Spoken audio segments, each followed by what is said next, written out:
Good morning বন্ধুরা। এখন বাজে ওই ধরো কটা 11:30 মতন বাজে।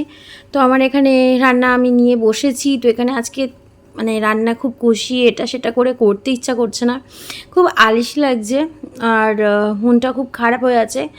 এখানে দেখো আমি লোটে বা নিহারি যেটাই তোমরা বলে থাকো না, কারো মানে বোম্বে ডাক যেটাকে বলা হয়, সেই মাছটাকে ভালো করে মানে ধুয়ে টুয়ে আঁশ ছাড়িয়ে কেটে কুটে এখানে ছোটো ছোটো পিস করে নিয়েছি।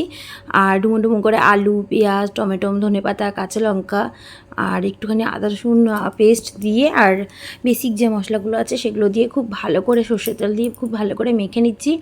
আর কড়াইটা গরম করে ওর মধ্যে আমি অল্প সর্ষের তেল নিয়ে গরম করে নিচ্ছি। নিয়ে আমি একেবারে মেখে চুকে বসাবো। এইরকম রান্না মানে আমার শাশুড়িকে দেখতাম এইভাবে করতে। তো আমি আজকে লোটে মাছের ঝুড়ি রান্না করব না, আমি লোটে মাছটা আজকে একটু ভাঙা ভাঙা করে মানে রান্না করব। একদিন কি হয়েছিল বলো তো, একদিন এরকম আমার যখন স্যাডিমারের বাড়িতে ছিলাম, একদিন এরকম লোটে মাছ এনে ঝুড়ি রান্না করতে যাব। তো অর্ধেক করতে করতেই তো গ্যাসটা মানে হঠাৎ করে গ্যাস সিলিন্ডারটা শেষ হয়ে গেছিলো। তো সেই দিন আমি খুব বেশি করে মানে ধনেপাতা দিয়ে মানে পেঁয়াজ রসুন টসুন দিয়ে খুব ভালো করে মানে কষি রান্নাটা করছিলাম। কিন্তু ওই রকম যখন জল জল হয়ে আছে মানে অলমোস্ট মানে 80% হয়ে গেছে, তখন মানে গ্যাস সিলিন্ডারটা শেষ হয়ে গেছিলো। মানে একদম দুপুরের সময় রঞ্জিত খেতে এসেছিলো, তো বললো আমাকে ওইভাবেই তুমি দিয়ে দাও, ওইভাবেই আমি খাবো। এখন গ্যাস সিলিন্ডার শেষ হয়ে গেছে, কী করবে? তখন মনে হয় ওই আমাদের ডবল গ্যাস মায়ের ঘরে তখন মনে হয় ছিল না, যাই হোক মনে পড়ছে না ঠিক। তো ওইভাবেই বলে ওইভাবেই দিয়ে দাও। তো ওরা ধনেপাতা কোনো দিন ব্যবহার করতো না এই মাছ রান্না করলে, কিন্তু আমি সেদিন ধনেপাতা দিয়েছিলাম খুব বেশি করে, কারণ আমি ধনেপাতা খেতে খুব ভালোবাসি, খুব ভালোবাসি। মানে আমার প্রত্যেকটা রান্নায় তোমরা টমেটো মান ধনেপাতা দেখবেই। তো ওইভাবে দিয়েছিলাম। তো ও এই লোটে মাছটাকে নাম দিয়েছিল ভাঙা ভাঙা লোটে মাছ। যখনই ওর এটা খেতে ইচ্ছা করে আমাকে ওই এনে এনে সব কিছু এনে বলবে ওই ভাঙা ভাঙা লোটে মাছ করো, ওটা তুমি করো। তো ওটাই আজকে আমি রান্না করছি রাতে রুটি দিয়ে খাবো বলে। তার দুপুরবেলার জন্য অরহর ডাল করেছি, চিকেন পকোড়া করেছি, লোটের পকোড়া করেছি, ওগুলো সব করা হয়ে গেছে।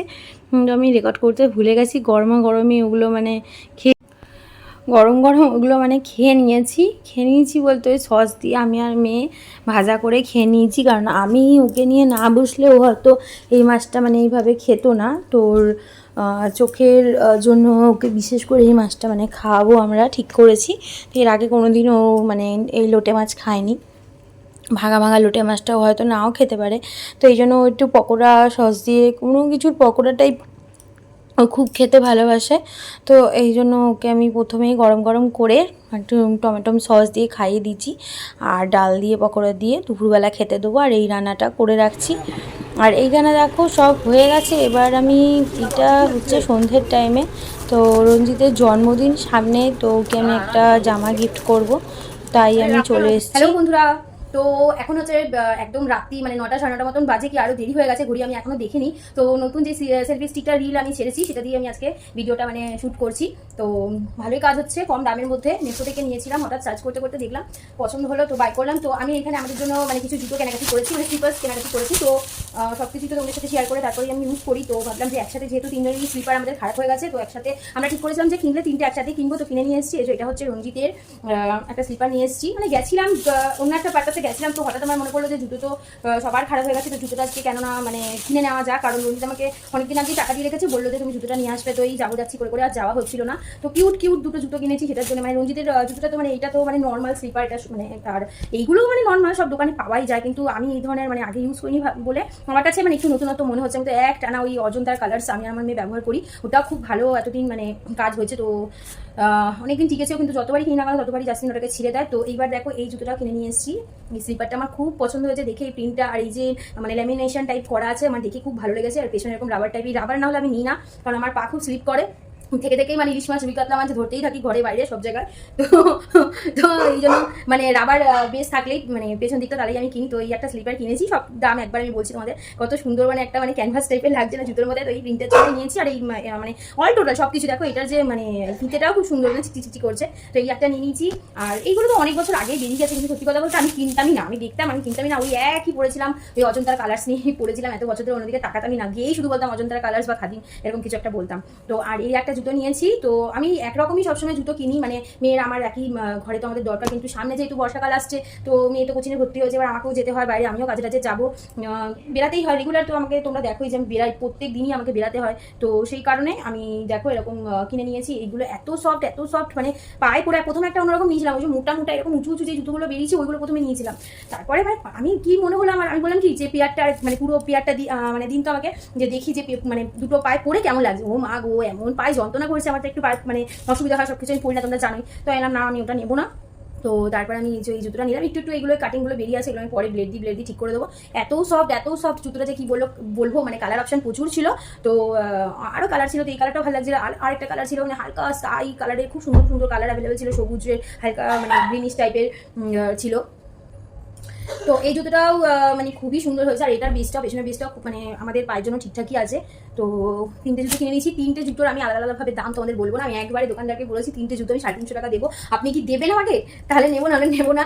আমাকে এক একটা একরকম দাম বলছিল, এটা বলছিল 170 টাকা, এইটা বলেছিল 150 না 60 টাকা, এটাও ওরকমই বলেছিল 150 টাকা, এরকমই বলেছিল। আমি অত কিছু আমি জানি না, আমি 3টে জুতো নেবো, আমি 350 টাকা দেবো, আপনি কি দেবেন আমাকে জুতো? তো বললো আরো 10 টাকা আমাকে দাও না, 10 টাকা আমি 1 টাকাও দেবো না, আমি 350 টাকাই দেবো। তো দিয়ে দিয়েছি, ওনার দোকান থেকে আমি কিনি। আবার কিছু কিছু মানে দোকান বাধা ধরা আছে, ওটা হচ্ছে আমাদের ওই বেলেঘাটা আলোচনায় হকার্সের ভেতরে 2টো দোকান বাধা ধরা আছে। তো ওই 2টো দোকান থেকেই আমি রেগুলার মানে এই ঘরোয়া জুতোগুলো কিনি। আবার পুজোর সময়ও কিনি, আর সারা বছর খুব ভালো কেটে যায়, খুব ভালো কেটে যায়। আরও 2-একটা জুতো দেখছিলাম, খুব পছন্দ হয়েছিল, কিন্তু আজকে আমি নিলাম না। জুতোটা আমি ভাবছি যদি অ্যাভেলেবেল থাকে, পয়লা বৈশাখের আগে ওই জুতোটা আমার একটা কেনার ইচ্ছা আছে, কারণ অন্য একটা পারপাসে আমার লাগবে, ভাবছি আমি কিনবো নাকি। তো কিনলে অবশ্যই তোমার সাথে শেয়ার করবো। মানে এত সুন্দর সুন্দর কালেকশন এসছে, আমি বিশ্বাস করবে না, আমি 1 বছর মানে শি লেদার্স দিয়ে কেনাকাটা করেছিলাম। আমার জুতো, মেয়ের জুতো, মেয়ের দুটো, আমার একটা জুতো, আর আমার একটা ব্যাগ, আর মেয়ের একটা বেল্ট। তুমি বিশ্বাস করো না, বেল্টটা তো 1 বছরের মধ্যেই খারাপ হয়ে গেল, ব্যাগটাও বেশি দিন যায়নি, মানে এখনও আছে ব্যাগটা। তো কিন্তু না মানে এই যে কাঁধের যে বেল্টটা ছিটে মানে যেখানটা জয়েন আছে ছিঁড়ে যায়, গেছে 1 বছরের পরে, মানে ভার নিতে পারে না বেশি।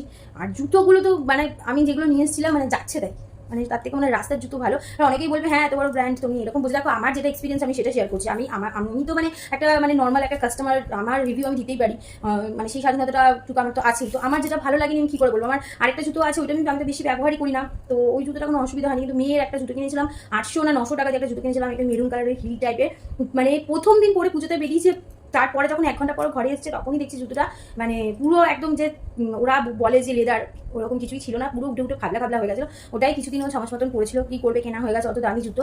আর ফেলগুলোও ভালো না, কিন্তু তার থেকে আমি বলবো যে এই আমি কম দামি জুতোগুলো কিনিও সারা বছর কেটে যায়, তারপরেও থাকে হকার্স থেকে, বিশেষ করে হকার্স থেকে। আর ওই যে হাতিবাগানে যে বাইরে যে ওই দোকানগুলো বসে ওইখানে খুব ভালো, মানে 150 টাকা 200 টাকার বেশি আমি জুতো কিনি না, তো মানে বাইরে থেকে কিনলে তো খুব ভালো যায়, অনেক দিন যায়, নানান ধরনের ভ্যারাইটিস জুতো পরা যায়। তো এইবার তো একটু চেঞ্জ করলাম, আমার তো এই জুতোটা মানে খুব কিউট লাগছে। তো মেয়ের একদম পছন্দ না, বলছে একদম আমার কালার পছন্দ না, এইসব ভালো লাগছে না, আমাকে অন্য কিছু এনে দাও, এই সেই। আনলাম, দেখ তুই মানে এটা দুটো দুরকম জুতো কিনলাম, তুই সকালবেলা উঠবি, উঠে স্নান করবি, স্নান করে একটু পড়বি, স্নান করে স্কুলে চলে যাবি, 5টার সময় আসবি, আবার তুই একটুখানি থাকবি ঘরে, আবার কোচিনে চলে যাবি, সেই রাত্রিবেলা আসবি।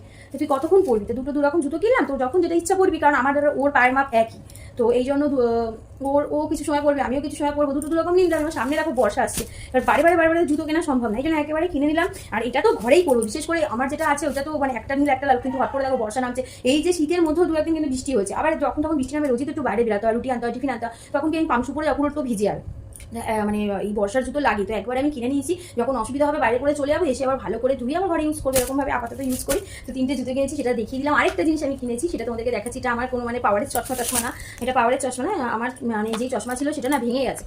আমার যে গগলস যেটা বলে বাইরে যে রোদ ইউভি প্রোটেকশনের জন্য, সেই চশমা অনেক দিন আগেই মানে তারাপীঠে গেছিলাম লাস্ট ইয়ার, তখনই তার আগেই মনে হয় ভেঙে গেছিলো, তার আগে না তারাপীঠেই মনে হয় ভেঙে গেছিলো, এরকম কিছু একটা হবে। তো এই একটা আমি নিজের জন্য একটা চশমা কিনে নিয়ে এসেছি। তো এটা সিটি অপটিক্যাল থেকে কিনেছি, সেটি মোড়ে SBI ব্যাংকের সামনে দোকানটা, খুবই ভালো দোকান, ওখানে ডাক্তারও বসে, আমার মেয়ে ওখানে চোখ পরীক্ষা করা হয়, আমার দাদা, আমার মা, আমার বাবা, ইভেন আমি ওখানে আই চেক আপ করি, তো খুবই ভালো। তো এই স্পেক্সটা আমি এনেছি, দেখো একটু ক্যাটসাই টাইপের। তো আমি এর আগে এরকম চৌকো পরেছি, মানে গোল পরেছি, অনেক ধরনের পরেছি, কিন্তু আমি ক্যাটসাইটা কোনোদিন পরিনি। তোমার ক্যাটসাইটা মানে বিশেষভাবে পছন্দ হলো। আরও অনেক কালেকশন, প্রচুর কালেকশন ওখানে ছিল। তো এই দেখো এই ক্যাটসাই এইটা নিয়ে এসেছি, কারণ মানে আমার এখন এমন হচ্ছে না, মানে রোদের মধ্যে আমি বেরাতেই পারছি না, মানে রোদে প্রথম থেকে একটু সাইন্সের প্রবলেম আছে। তো চলো এটাকে একটু হাতে নিয়ে কথা বলি, দেখি যে কি কেমন কতটা মানে মোবাইলের ভার নিতে পারে এটা। তো ভালো, খুবই হ্যান্ডি মনে হচ্ছে আমার এটা, মানে কোনো রকম অসুবিধা হচ্ছে না যে হাতে নিয়ে দেখো এই যে ভিডিও করছি, খুব মানে খুবই হ্যান্ডি। আর লাইট, হ্যাঁ তো লাইটটা তো এখন আমি দেখো ব্যবহার করি, তো লাইটটা দাঁড়াও একবার মানে লাগিয়ে দেখি লাইটটার কি ফাংশন। এখন আমি ইউজ করিনি লাইটটা, বুঝতে পারছি না যে কি কেমন হতে চলেছে। ও মা গো, ভালোই তো লাইট পড়ছে, দাঁড়া লাইট বন্ধ করে তোমাদেরকে দেখাই। তো চোখে তো লাগছে, এবার কাজ হবে নাকি বুঝতে পারছি না। ও মা গো, ও মাই গড বলতে ইচ্ছা করছে। এটা তো ভালোই, কিন্তু আরো আলো কি পুরো তো পরিষ্কার দেখা যাচ্ছে, মানে রাত্রিবেলাও ভিডিও করতে পারো। তো আমার তো একদম পয়সা উসুল মনে হচ্ছে। হ্যাঁ অনেক একটু কিছুদিন মানে গেলে ভালো হয়, তো লাইট জ্বালিয়ে দিই। তোমরা আবার ভাববে যে ভূতের বই শুটিং চলছে, তো লাইটটা অফ করে দিই। হ্যাঁ এটা চার্জ দিয়ে নিয়েছিলাম সকালবেলা, তো খুলেই রাখি। এটাকে আমার পরে গেলে ভেঙে যাবে, এগুলো চাইনিজ প্রোডাক্ট। তো দেখলাম মেড ইন চায়না লেখা আছে, তো চাইনিজ প্রোডাক্ট নাকি অনেক দিন আগে বন্ধ হয়ে গেছে। এই তো চাইনিজ প্রোডাক্ট আমার হাতে। তো যাই হোক, যা যা কিনেছি দেখিয়ে দিলাম। ডেলি ব্লগিং কদিন ধরে করছি না, তো অনেক কাজে একটু ব্যস্ত আছি, অনেক ধরনের কাজ, অনেক ধরনের টেনশন যাচ্ছে। তো একটা ছোট্ট আমি ব্লগ তোমাদের সাথে শেয়ার করেছিলাম একদিন কি দুদিন আগে, যে একটা অঘটন ঘটেছে। তো আমাদের গাড়িটার মানে বিশাল বড় একটা অ্যাক্সিডেন্ট হয়ে গেছে। ভগবানের অনেক কৃপা, মানে ঈশ্বরের অনেক কৃপা যে মানে রঞ্জিতের কোনো রকম ক্ষয়ক্ষতি হয়নি শারীরিক। আর যেই প্যাসেঞ্জার ছিলেন তারও বিশেষ কোনো ক্ষয়ক্ষতি হয়নি, সেটা আমি মানে বিশেষ কৃপা প্রভুর। কিন্তু কেন যে এরকম একটা একটা হচ্ছে আমি বুঝতে পারছি না। মানে আমাদের গাড়ির সামনে পেছনে মানে পুরো ডিকি পুরো মানে ভেঙে, মানে একদম তেবড়ে তুবড়ে, মানে পেছন থেকে একটা গাড়ি মানে সিগনালে দাঁড়িয়ে ছিল, পেছন থেকে একটা গাড়ি এসে মেরেছে, পেছনে পুরো তেবড়ে গেছে। সামনেও একটা গাড়ি ছিল, মানে পেছনে যেহেতু ধাক্কা দিয়েছে, সামনে গিয়ে লেগেছে। তো এত মন মেজাজ খারাপ ছিল না বন্ধুরা এই সময়, না মানে চাইলেও মানে আমি কথা বলতে পারি না। আমি একটু বেশি মানে ছোটোবেলা থেকে ইমোশনাল টাইপের। তো আমি যখন খুব বেশি মানে কোনো কিছু সেন্সিটিভ কিছু ঘটনা ঘটে, আমি একটু চুপ হয়ে যাই। তো আমি না একদম চুপ খেয়ে যাই। আমার কি অসুবিধা বলে, তো আমি বেশি কথা বলতে মানে সেই মুহূর্তে একটা ফ্রিলি মাইন্ডে দেখো কথা আমি বলতেই পারছিলাম না। তো আমি কি করে ব্লগ কন্টিনিউ করবো, এই জন্য করতে পারছিলাম না। তো যেটাই তোমাদেরকে বলছিলাম যে ভগবানের অশেষ কৃপা, যে বিশেষ কোনো ক্ষয়ক্ষতি হয়নি রঞ্জিতেরও না, যেই প্যাসেঞ্জার ছিলেন তারও না। তো গ্যারেজে দেওয়া হয়েছিল, ভালো টাকা পয়সা খরচা হয়েছে। তো এখন আবার গাড়ির আরও কিছু কাজ বাকি আছে, মানে চালানোর মতন এখন কদিন ফেলে রাখবে, দুদিন তো পড়েই ছিল, তারপরে ঠিকঠাক করা হয়েছে, আরও কাজ বাকি আছে। আবার কিছুদিন পরে যেগুলো করার আছে, মানে রং টং সব খারাপ হয়ে গেছে। সেই তো আমাদের জানুয়ারি মাসে মানে সিএফ হলো, তখন তো রং কালার টালার অনেক কিছু সব কিছু করা হয়েছিল, কিন্তু আবার একটা ক্ষতি হয়ে গেলো। আবার মানে সেগুলো সব ঠিকঠাক করতে হবে। তো এই জন্য খুব মন মেজাজ খারাপ ছিল, ব্লগিং করতে পারছিলাম না। আমি বলতেও পারিনি সেদিন, মানে তোমার সাথে ছোট্ট একটা 2 মিনিট কত সেকেন্ডের একটা ভিডিও করেছি, বলতেও পারিনি। আজকে একটু মানে মনটা একটু হালকা লাগছে। আর কালকে তো সারা রাত আমি আর রঞ্জিত পুরো জাগা, পুরো হোল নাইট জাগা। ওরও ঘুম আসছে না, আমারও ঘুম আসছে না, মানে ঘুমই চলে গেছে, এরকম একটা ব্যাপার। তো যাই হোক বন্ধুরা, সবাই তোমরা ভালো থাকো, সুস্থ থাকো। আর আজকে ব্লগটা এখানে এন্ড করছি, কারণ অনেক বেশি আমি মানে কথা বলে ফেলছি। এমনিতে 13 মিনিট দেখছি হয়ে গেছে, এডিটিং করতে হবে। তো আবার দেখাবে নতুন একটা ব্লগে। তোমরা প্লিজ আমাদের জন্য প্রেয়ার করো, যে এইভাবে যেন ঠাকুর আমাদের সাথে থাকে, আর সমস্ত বাধা বিপত্তি কাটিয়ে আমরা যেন জীবনে আগামী দিনে এগিয়ে যেতে পারি সবাই একসাথে মিলে। তো খুব খারাপ লাগছে কিছু মানে ঘটনা মানুষের জীবনে, অঘটন যখন ঘটে তার থেকে অনেক কিছু মানে শেখা যায়, অনেক কিছু বোঝা যায়, আর নিজেকে আগামী দিনের জন্য তৈরিও করা যায়, আমি যেটা মনে করি। তো এইসব তো হতেই থাকবে লাইফে, যে বলে না life must be go on, তো হতেই থাকবে। সব কিছুই ভালো মন্দ সব কিছু মিলিয়েই জীবন, ভালোটাও যেরকম মেনে নিতে হবে, মন্দটাও মেনে নিতে হবে। তো ঠাকুরের কৃপা আছে, এটা আমি সব সময় মানে বিশ্বাস করি, আমার মানে দৃঢ় বিশ্বাস প্রভু আমাদের সাথে আছেন। তো এটাই আমি বলে আজকের ব্লগটা এন্ড করবো, একটু বেশি ইমোশনাল হয়ে পড়ছি। তো সবাই তোমরা ভালো থাকো, সুস্থ থাকো, খুব তাড়াতাড়ি দেখা হবে আবার একটা নতুন ব্লগে। Tata, bye bye.